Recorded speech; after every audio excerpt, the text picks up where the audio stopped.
প্রথমে দেখে নিচ্ছে খবর শিরোনাম। নিবেদন করছে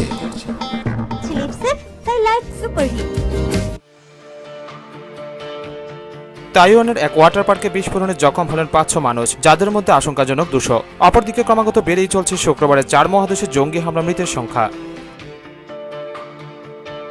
ত্রিপুরা প্রতিবন্ধী অধিকার মঞ্চের উদ্যোগে আগরতলা প্রেস ক্লাবে আয়োজিত হল এক স্বেচ্ছায় রক্তদান শিবিরের উদ্বোধন করেন মুখ্যমন্ত্রী মানিক সরকার।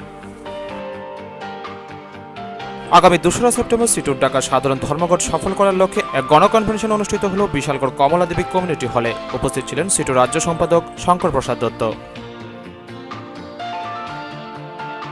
ফিরে আসছি বিজ্ঞাপন বিরতির পর, সঙ্গে থাকুন।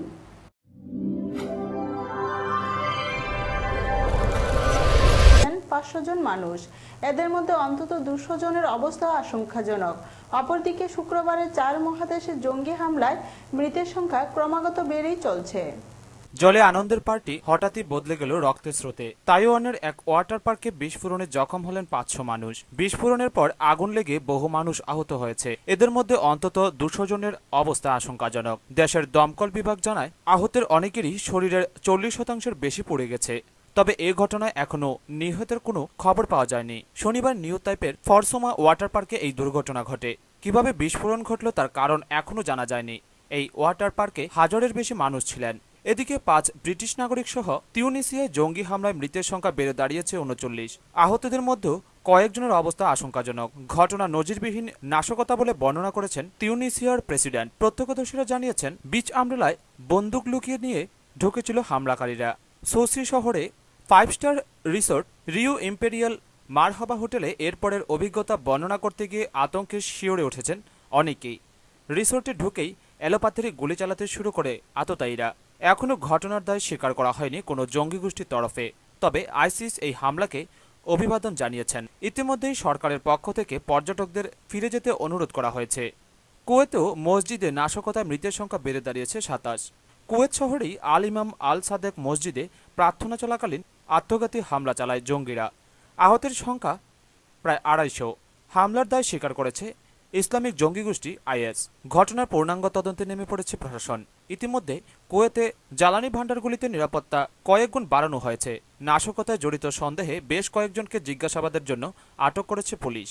ব্যুরো রিপোর্ট, খবর ত্রিপুরা। ত্রিপুরা প্রতিবন্ধী অধিকার মঞ্চের উদ্যোগে আগরতলা প্রেস ক্লাবে আয়োজিত হল এক স্বেচ্ছায় রক্তদান শিবির। শিবিরে উদ্বোধন করেন মুখ্যমন্ত্রী মানিক সরকার। স্বেচ্ছায় রক্তদান এখন ত্রিপুরায় একটি উৎসবের রূপ ধারণ করেছে। প্রয়োজনীয় রক্তের প্রায় ৯০%-এর বেশি রক্ত এখন আসে দানের মাধ্যমে। সাধারণ মানুষ সহ বিভিন্ন সংগঠনের পাশাপাশি এবার রক্তদানে এগিয়ে এলো শারীরিকভাবে প্রতিবন্ধীরাও। শারীরিকভাবে প্রতিবন্ধীদের সংগঠন ত্রিপুরা প্রতিবন্ধী অধিকার মঞ্চ রবিবার আগরতলায় এক রক্তদান শিবিরের আয়োজন করে।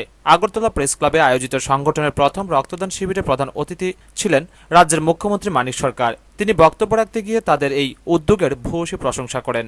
পাশাপাশি আহ্বান রাখেন প্রতি বছর কম করে একবার এ ধরনের শিবির করার এবং রক্তদানের সঙ্গে সঙ্গে মরণোত্তর দেহ ও চক্ষুদানের অঙ্গীকার পত্রে স্বাক্ষর করারও আহ্বান জানান।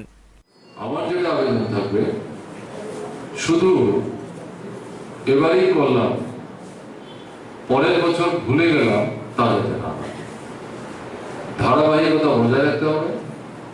প্রত্যেক বছর অন্তত একবার আপনাদের উদ্যোগে যাতে এই অনুষ্ঠানের আয়োজন হয়।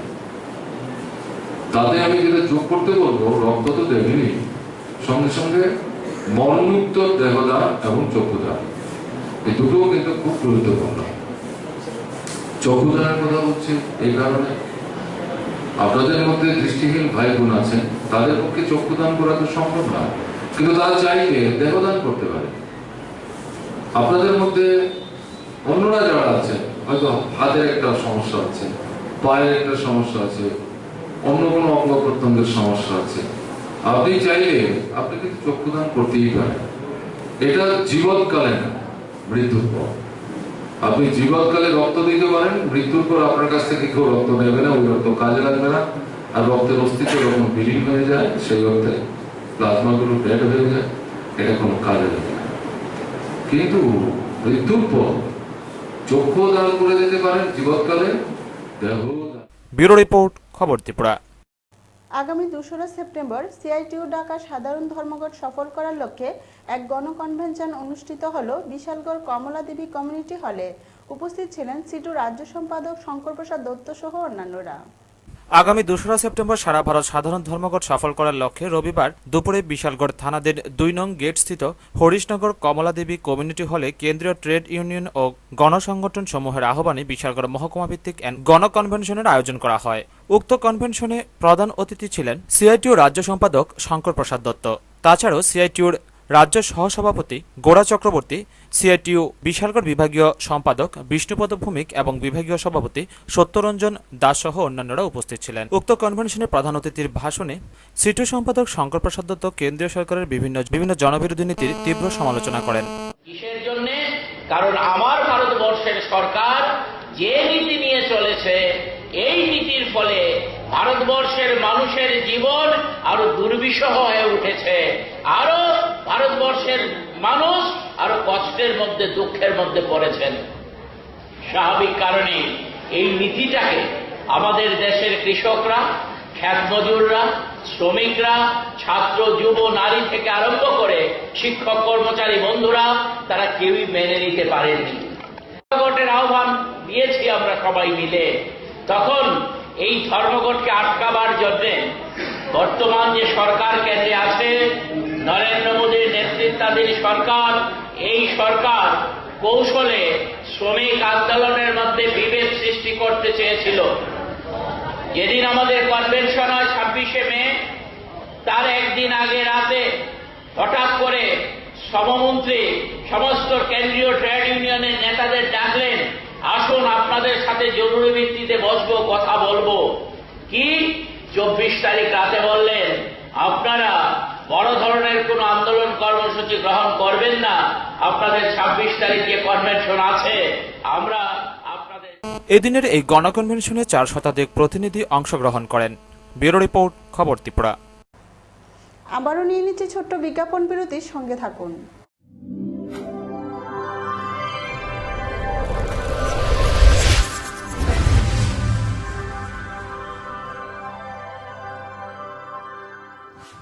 বৈচিত্র্য রক্ষায় আলোচনা সভা অনুষ্ঠিত হলো গোমতী জেলার জেলাশাসকের কার্যালয়ে।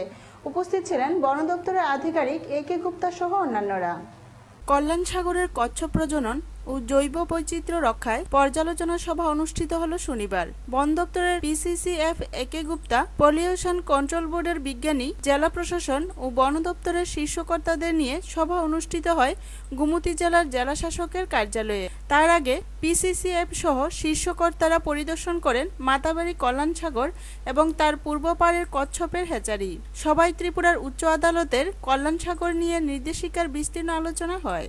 জানা যায়, উচ্চ আদালতের নির্দেশিকার বেশিরভাগ কাজই ইতিমধ্যে সম্পন্ন হয়েছে।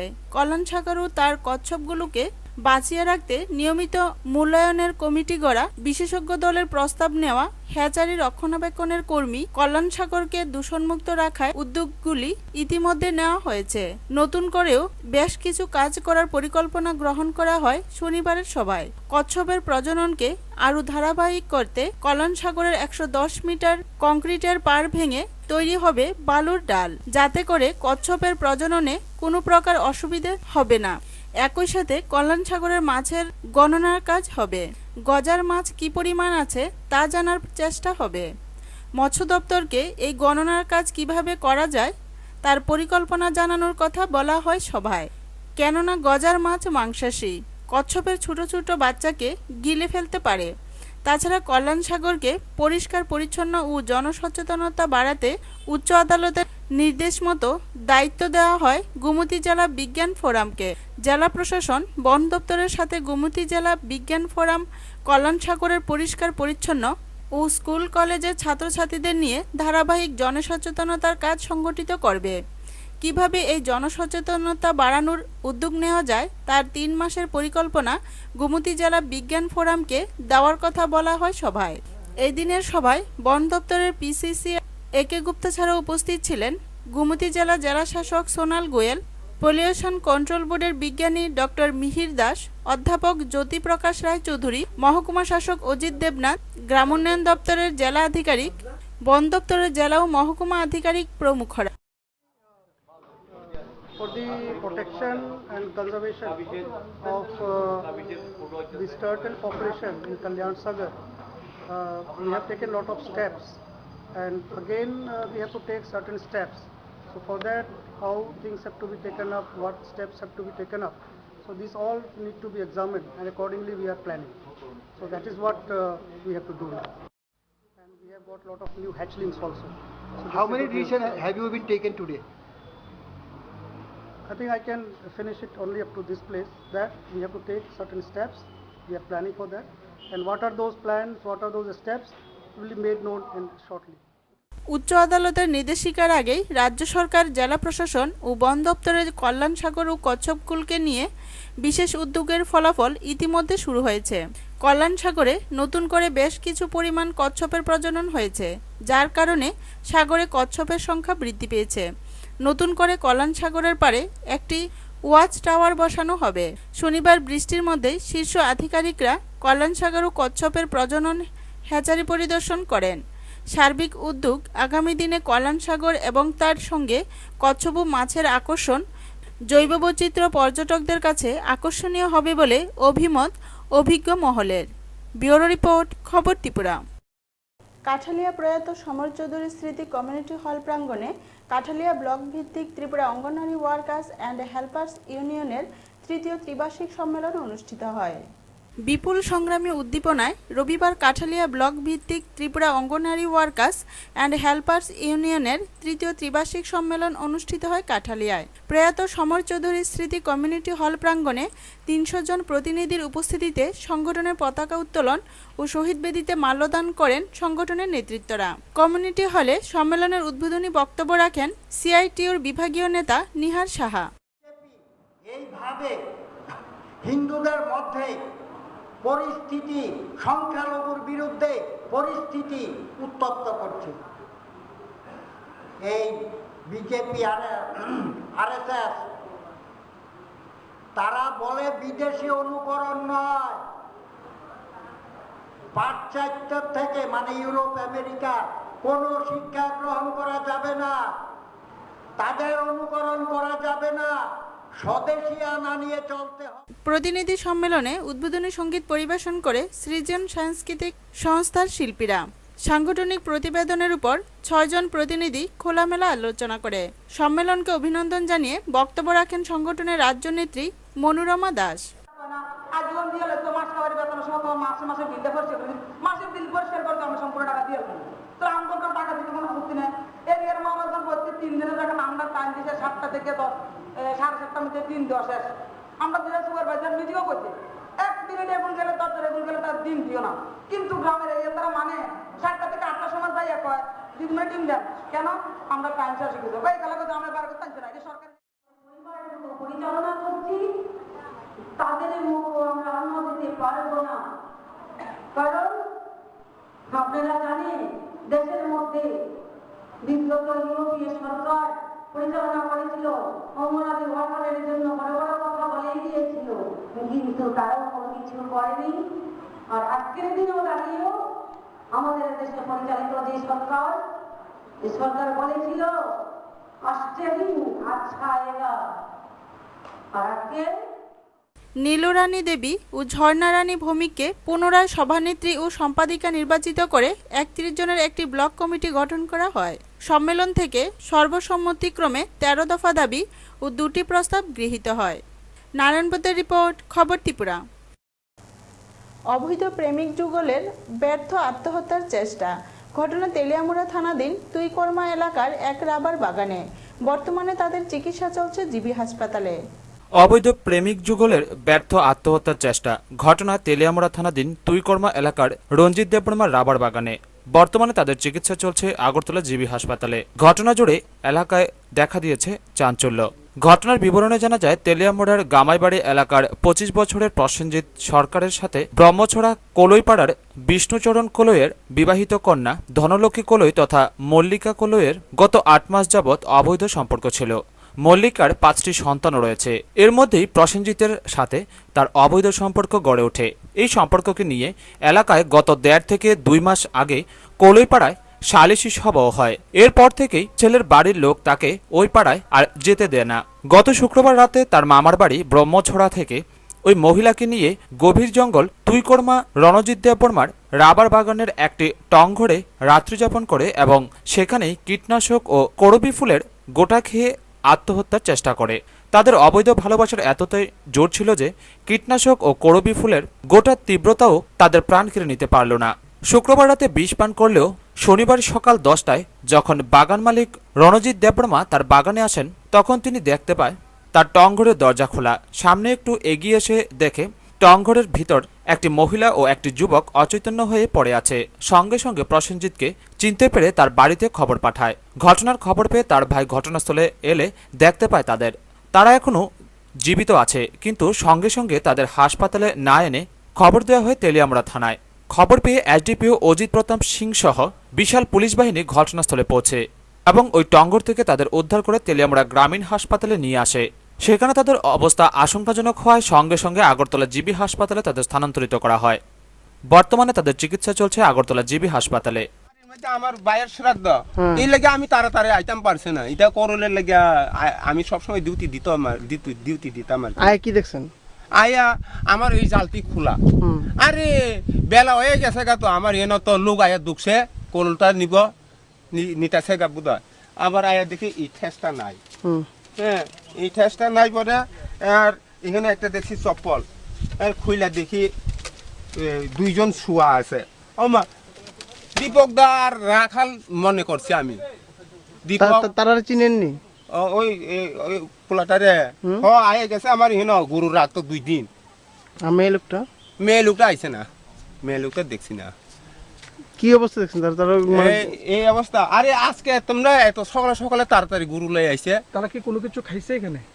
না খাইছে না, খাইছে এটা কোনো কিছু কইতাম পারছি না। তবে আমি তোমরা কি এত আজকে সকালে তাড়াতাড়ি দীপক দা আর কবির দা কবির কইছে, এরপরে না উইটা কইছে, আরে দাদা মরণের লাগিয়া বিষ খাইছিলাম, মরতাম পারছি না। তবে তাদের আত্মহত্যার পেছনে অন্য কোনো কারণ লুকিয়ে আছে কিনা তা অনুসন্ধান করতে কোমর বেঁধে মাঠে নেমে পড়েছে তেলিয়ামুড়া থানার পুলিশ। ব্যুরো রিপোর্ট, খবর ত্রিপুরা। মদ্যপ স্বামীর বেদম প্রহারে গুরুতর আহত অবস্থায় হাসপাতালে চিকিৎসাধীন এক সংখ্যালঘু ঘরের গৃহবধূ। ঘটনা বিশ্রামগঞ্জ থানাধীন চরিলামের করইমুড়া এলাকায়। মদ্যপ স্বামীর বেদম প্রহারে গুরুতর অবস্থায় হাসপাতালে চিকিৎসাধীন স্ত্রী রিনা বেগম। ঘটনা বিশ্রামগঞ্জ থানাধীন চরিলামের করইমুড়া এলাকায়। এলাকাবাসীরা জানায় 7 সন্তানের জনক জাকির হোসেন প্রতি রাতে মদ্যপ অবস্থায় স্ত্রী রিনা বেগমকে মারধর করে। অভিযুক্ত জাকির হোসেন জানায় অভাবের সংসারে তার ঘরে শান্তি নেই, তার উপর স্ত্রী রিনা বেগম তাকে মানসিকভাবে জ্বালাতন করে। তাই নিজ মুখে জাকির স্বীকার করে রেগে গেলে স্ত্রীর উপর চড়াও হয় সে। সংসারটা হাবুসা রোজগার সংসার বড় অভাবের সংসার। আমি বড় শুধু মাইনা দেওয়া কিনো অনেক আমি মাইনা বউ বহুত মনের ভিতরে আঘাত দিয়েছে। বহুত মানুষ আমার বউ মারধর করেছে, জীবনটা আমার মনে হয় শেষ লাইফ করে দিয়েছে। আমার আমি কইছি আমার যদি মধুতির দরকার আমার জীবের আগা একটা ছাড়বো। আমার এলাকার লোক বেরিয়া কইছে তুই আমার দরকার পারছে মধুতি। কিন্তু স্ত্রী রিনা বেগম জানায় বিবাহের পর থেকেই তার কপালে সুখ মেলেনি। প্রতি রাতেই কিল ঘুষি লাথি মেরে সারা রাত ঘরের বাইরে রাখা হয়। শনিবার রাতেও বেদম প্রহার করা হয় তাকে। আক্রমণের মাত্রা এতই তীব্র ছিল যে সারা শরীরের ব্যথায় তার মুখ দিয়ে কথা আসছিল না, হাত পা নাড়াচাড়া দিতে পারছিল না। অন্যের সহযোগিতায় উঠে বসতে হয়।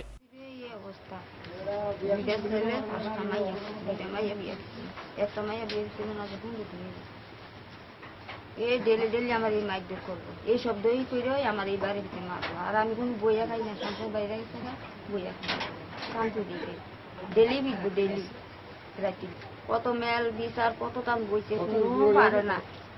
এবার ভাই চাই শুনি থাকতারি না, ঘর জায়গা পাই না, খাওয়ান পাই না।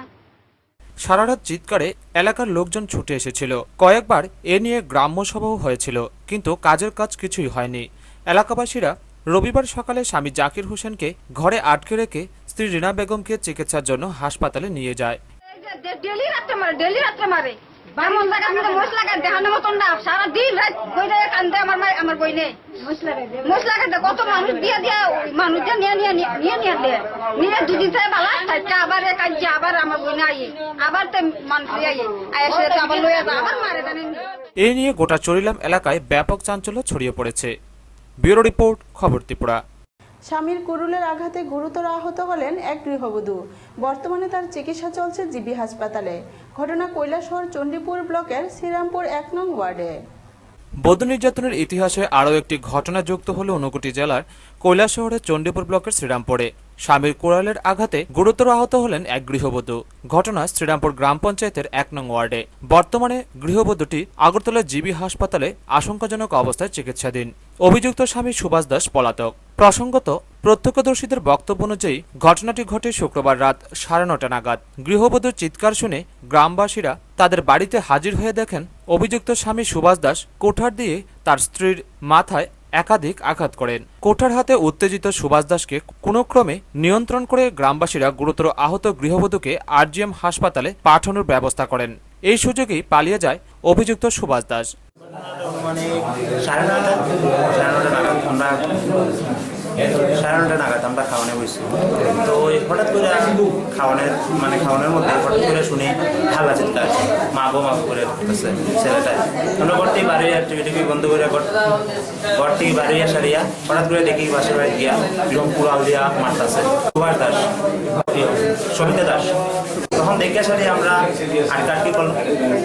আটকাটকি করলাম, কিন্তু হাজব্যান্ডের বাড়ি নেই আটকেতে। তখন এইবার পেশেন্টে আনতে গেলে তো হাজব্যান্ডের পারছি না, হাজব্যান্ডে ধরতে গেছি, পারছি না হাজব্যান্ডে ধরতাম, হাজব্যান্ড গেছে গিয়ে। তখন পেশেন্টরা নিয়ে আইছি হসপিটালে। আমরা পাশাপাশি বাড়ি টুকটাক খেলাধুলা খেলা, রিক্সা খেলা, বাগানে কাজ করে করতে গিয়ে কোনো সময় ফটাফটি লাগে। তো ফটাফটি তো অত বুঝি না আমি কোনো দম খেয়েও দিয়ে যাই। সবসময় আমি বাড়িতে থাকি না, বাড়িতে থাকাকালীন তো জানি না। আমি মাছ বেচতেছিলাম, আওয়ার সময় আমি টেম্পুতে তুলে যাচ্ছি, বুঝলি আমার ছেলে লইয়া ঠেলা দিয়ে টুকটুক থেকে লামাই দিয়া আমি ঠেলাটা রাখিয়া তুলে যাই, আমি বাইরে গেলে। এছাড়া কি প্রায় দিনই ফটাফটি করে রাত্রে বেলায়, দিনের বেলা না, দিনের বেলা কাজে কাজে নম্বর সুভাষ দাস। এদিকে আরজিএম হাসপাতালের ইমার্জেন্সিতে কর্তব্যরত চিকিৎসক শর্মিষ্ঠা সরকার আহত গৃহবধূকে চিকিৎসা শুরু করেন। এদিকে গৃহবধূর অবস্থা আশঙ্কাজনক হওয়ায় উন্নত চিকিৎসার জন্য রাতেই তাকে জিবি হাসপাতালে স্থানান্তরিত করা হয়। জিবিতে তার চিকিৎসা চলছে। গৃহবধূর অবস্থা স্থিতিশীল হলেও এখনও বিপদমুক্ত নয় বলে জানা যায়। এ ঘটনায় কোনো মামলা হয়নি বলে জানান কৈলাসহর মহিলা থানা কর্তৃপক্ষ। ব্যুরো রিপোর্ট, খবর ত্রিপুরা। টিজিটিএ এইচবি রুট 3য় ত্রিবার্ষিক তেলিয়ামুড়া বিভাগীয় সম্মেলন উপলক্ষে তেলিয়ামুড়া দ্বাদশ শ্রেণী বিদ্যালয়ের বিআরসি হলে এক রক্তদান শিবিরের আয়োজন করা হয়। এই শিবিরে 58 জন রক্তদাতা স্বেচ্ছায় রক্তদান করেন। ত্রিপুরা সরকারি শিক্ষক সমিতি এইচবি রোড 3য় ত্রৈবার্ষিক তেলিয়ামুড়া বিভাগীয় সম্মেলন উপলক্ষে বিভিন্ন সামাজিক কর্মসূচি অঙ্গ হিসেবে রবিবার তেলিয়ামুড়া দ্বাদশ শ্রেণী বিদ্যালয়ের বিআরসি হলে এক রক্তদান উৎসবের আয়োজন করা হয়। উক্ত রক্তদান উৎসবের আনুষ্ঠানিক উদ্বোধন করেন স্থানীয় বিধায়িকা গৌরী দাস। অন্যান্য অতিথিদের মধ্যে উপস্থিত ছিলেন টিইসিসি এইচবি রোড তেলিয়ামুড়া বিভাগীয় সম্পাদক সুভাষ মজুমদার, টিজিটিএ এইচবি রোড বিভাগীয় সম্পাদক আশিস দাশগুপ্ত সহ অন্যান্যরা। এদিনের এই রক্তদান উৎসবে স্বেচ্ছায় মোট 58 জন রক্তদাতা রক্তদান করেন, যাদের মধ্যে মহিলা রয়েছেন 4 জন। যদিও রক্তদাতা আরও ছিল, যেহেতু ব্লাড ব্যাংকের প্রতিনিধি যারা এসেছিলেন ওনারা 58 জনের বেশি রক্তদাতা থেকে রক্ত সংগ্রহ করেননি। কোমলমতি শিশুদের মনের যে সুপ্ত প্রতিভা, এই প্রতিভাকে আমরা জাগরিত করতে চেষ্টা করি। পাশাপাশি এই ছাত্রদের মধ্যে সমাজ চেতনা, জাতীয়তাবোধ, দেশপ্রেম, পরিবেশ সচেতনতা, নৈতিক চরিত্রের উন্নতিকল্পে আমরা তাদেরকে আমার মতো যারা আরো ব্র্যান্ড আছে এমনও আছে, অনেকে 16 বার 17 বার রক্ত দিয়ে ফেলেছে, এমনও অনেক আছে। ওদের প্রতি আমার মেসেজ থাকবে নতুন নতুন আরো বন্ধু সংগ্রহ করার জন্য, যাতে রক্ত দিতে এগিয়ে আসে। উক্ত রক্তদান উৎসবকে কেন্দ্র করে সমিতির সদস্যদের মধ্যে উৎসাহ ছিল লক্ষণীয়। ব্যুরো রিপোর্ট, খবর ত্রিপুরা। কৈলাসহর আরজিএম হাসপাতালের এক চিকিৎসকের বিরুদ্ধে সরব হলো এসএফআই।